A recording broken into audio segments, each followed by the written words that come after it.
Это наш музей-библиотека имени Тимофея Спиридоновича Лукина. Лукин Тимофей Спиридонович родился в Алтанском Наследии в 1914 году. Указом Президиума Верховного Совета СССР от 30 июня 1949 года за высокие достижения в коневодстве коневоду колхоза «Новая деревня» Тимофею Спиридоновичу Лукину присвоено звание Героя социалистического труда. От 22 кобыл получил 22 жеребенка. Среди экспонатов музея мы увидели фотографию, где изображены дети.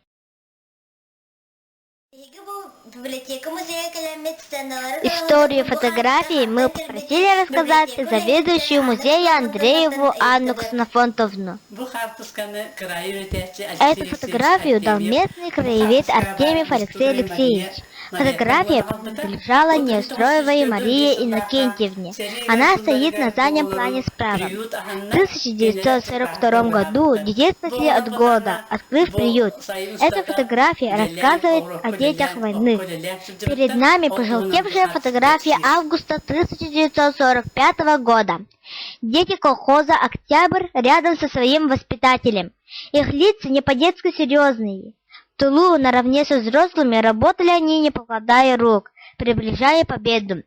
После войны поднимали колхозы, строили новую мирную жизнь. Воспитателем была Мария Никифоровна Давыдова, Улахан Майя. На слеге все ее уважали.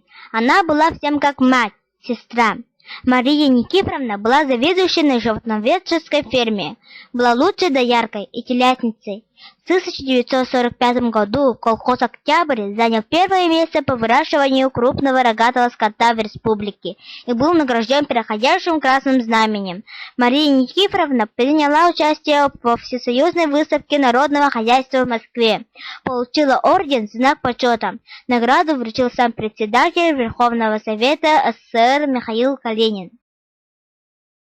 В 1941-1942 годах в Якутии из-за голода численность сельского населения уменьшилась примерно на 56 тысяч человек.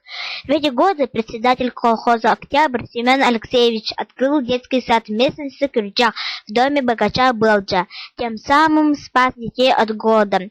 В 1943 году он ушел на войну и не вернулся. Оставшиеся в живых дети с благодарностью вспоминают Семена Алексеевича. В детском саду поваром работала Шишигина Анна Ивановна. Она была очень доброй и вкусно готовила. На первом ряду посередине сидит наша сегодняшняя героиня фильма. Ее зовут Стрижкова Варвара Степановна. Ее детство прошло в суровое военное время.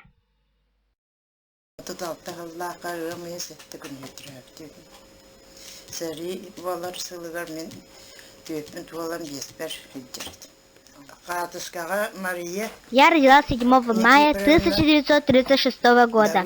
Когда началась война, мне было 5 лет. На фотографии изображена Мария Никифоровна Давыдова. Она была заведующей на ферме. Вместе с нами она собирала лук. Из города приехал фотограф, и она собрала всех детей, и мы все сфотографировались. Дети до 10 лет работали в огороде, а те, кто постарше, ходили на сенокос. Руководили работой на огороде мои родители: Ануфриева Екатерина Никифоровна и Яков Иннокентьевич, и Сергеева Варвара Захаровна.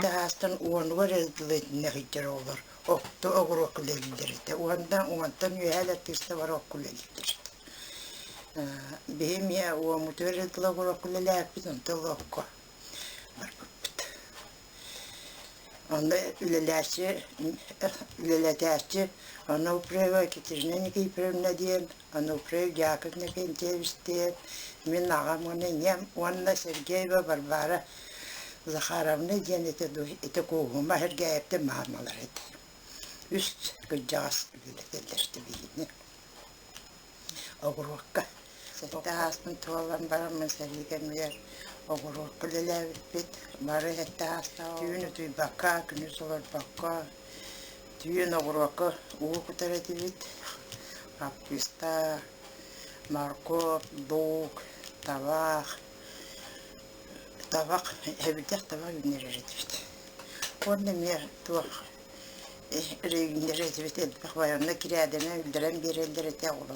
Когда мне исполнилось 7 лет, я пошла работать на огороде. В колхозном огороде растили морковь, капусту, лук, табак. Ночью поливали воду на огороде, каждому распределяли грядку. А днем в местности бачимо убирали сорняки на картофельных грядках. Осенью собирали урожай, очень уставали, сильно голодали. Летом страдали от жары, а зимой от холода. Школа находилась в 10 километрах в деревне Алтанцы. Ходили пешком весной и осенью. Чтобы не намочить тормоза, ходили через лужи босиком. В школе не было интернета, и у нас не было возможности учиться. Поэтому, наверное, в основном дети войны были неграмотными. Мало кто из нас, детей того времени, осталось живых. Все умерли от болезней, не дожив до старости.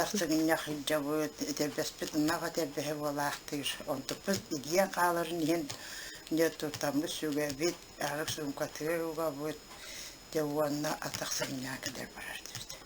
Ол алтанға хеттері класс бар. Оны бітердіғында аммаға кейрен, орыйоңы верен яқтақын. Оны сесетті ғылы бұғырды жағдан барымыд, салқамыд.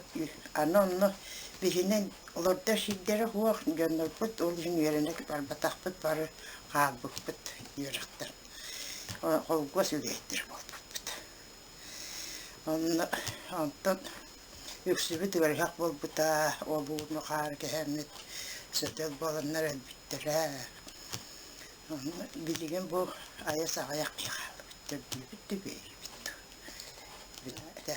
İyem, patron, ötüva itiyahalıkka lepyeska ngororete, ol oңорда қолғастақтырға деппеске оңорорете онна бейгі тыаттан мұтып итігестен келдеремет деппеске оңоттырарете леппеске юлдан бұхаттырарете. Мама пекла лепешки для колхозников. Лепешки пекли на железной решетке. Листов для выпечки в то время не было. Мы выжили благодаря тому, что ели лепешку. Детям, которые работали, давали по 400 грамм лепешки, а иногда по 1,5 литра кефира. Детям трудодней не считали.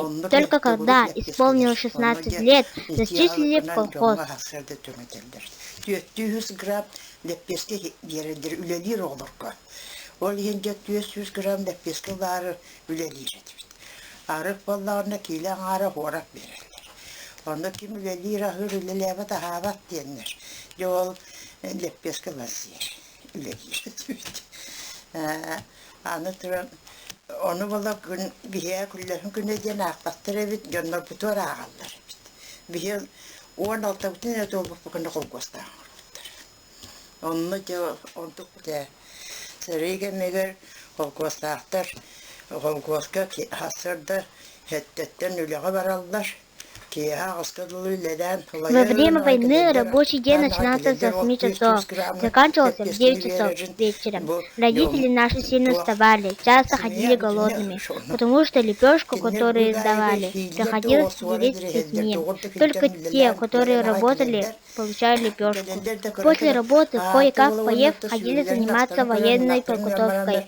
Приходили поздно вечером. Не досыпав, уже в 4 утра доярки уходили доить коров. После этого работали в колхозных полях. Хорошо еще в нашем колхозе не умерли с голода. В соседних колхозах умерло очень много людей от голода. В то время в наш колхоз вернулся из фронта раненый окороков Симон Гаврилевич. Он спас наш колхоз от вымирания.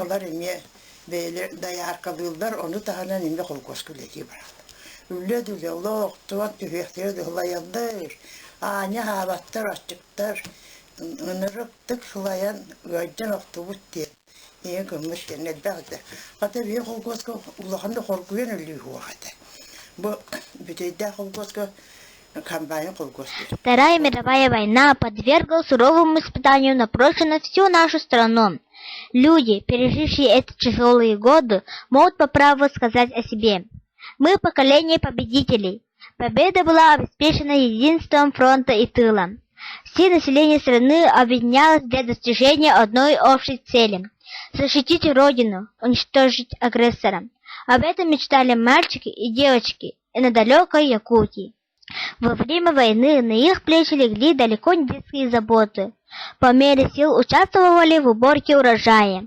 Тогда хлеб убирали вручную, вывозили лес лесоповалом. Дети войны хорошо понимали, что и от их труда зависела победа. Детям было вдвойне тяжело. У них просто не было детства. Они рано повзрослели, многому научились, быстро стали самостоятельными. Мы должны помнить о тех, кто не дожил до сегодняшнего дня, о тех, кто своим потом и кровью приближал победу. Наш фильм мы посвящаем всем детям, прошедшим тяжелое время войны.